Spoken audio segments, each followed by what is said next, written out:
When you look around the gym, we have so many different pieces of equipment. We've got dumbbells, we've got TRX, we've got kettlebells, we've got barbells, we've got everything in between. But what is the right piece of equipment and what is the right movement for you at this exact moment? Well, you don't know unless you screen.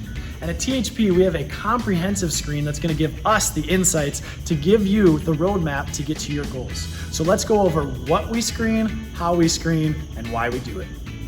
Before we go into what we screen and how we do it, let me ask you a question. You wouldn't go to a mechanic and just give him your car and say, fix it up, right? You'd want a comprehensive exam first to know, what do I even need to fix? What do I need to pay for to get my car running like new again? Well, why would you do that with your fitness? You're not gonna just guess and see, maybe this will work, maybe this won't work, right? We use our screen to identify exactly what you need to make sure our exercise library goes from 3,000 to about 100. So you're only doing the exercises that you need right now. Let's start to break down our THP screen. So the first section that we go over in our screen is our lifestyle screen. And the first part of that lifestyle screen is our Ignite screen. That Ignite screen is gonna get sent to you and you're gonna fill it out before we even meet you.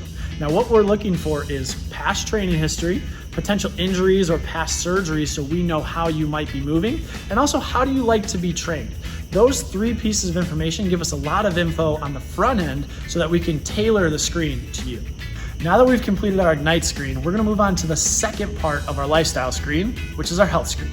So the health screen, we're looking for information on how your lifestyle might affect what we're doing in here, because we can rock your training out, but if your lifestyle is off a little bit, you're not gonna make the same gains. So what we're looking for is information on sleep, so sleep quality and quantity, your nutrition, your hydration, your stress, and a lot more in between. So what that's gonna give us is ideas of where you might be able to improve so we can get you the right information and maximize your gains in the studio.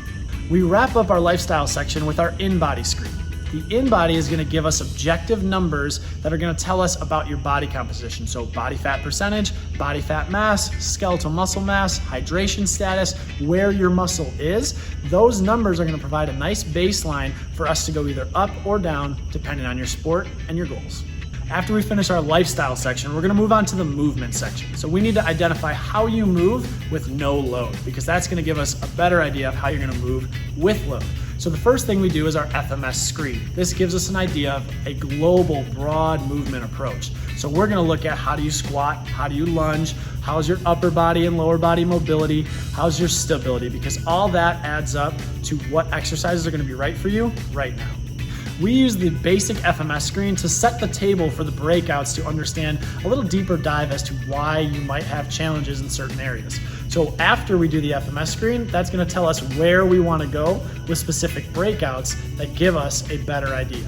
From there, depending on your sport, we also will do sport-specific movement screens like the TPI or the on base. Once we have a better idea of how you move, we can move on to the strength and power section. In the strength section, we're gonna use a grip strength test in multiple positions to see if there's any asymmetries or big challenges there. After that's completed, we're gonna move on to two power tests. One is a vertical power test, which is a combination of 4 vertical jumps, which gives us an idea of how you transfer power and how much power you can put into the ground. After that, we're gonna go into rotational power, and we're gonna see how you compare to the standards set by PGA Tour and other rotational sports. Following your strength and power test, we have all the information we need to build the first leg of your program. But that doesn't mean the testing is done. We're still gonna do strength and aerobic capacity tests within your training. Those typically are 1 time a week to make sure that we're always on the right path. Now this may seem like a lot of testing, but it is absolutely necessary. We're trying to create THP athletes. A THP athlete is someone who is very resilient and can handle any challenge thrown their way. So start training smarter, and training smarter starts with a very thorough screen on the front end. So let's take your body to the shop and figure out exactly the challenges you might face in your fitness journey. Now's the time to get your THP screen done, and we can't wait to see you.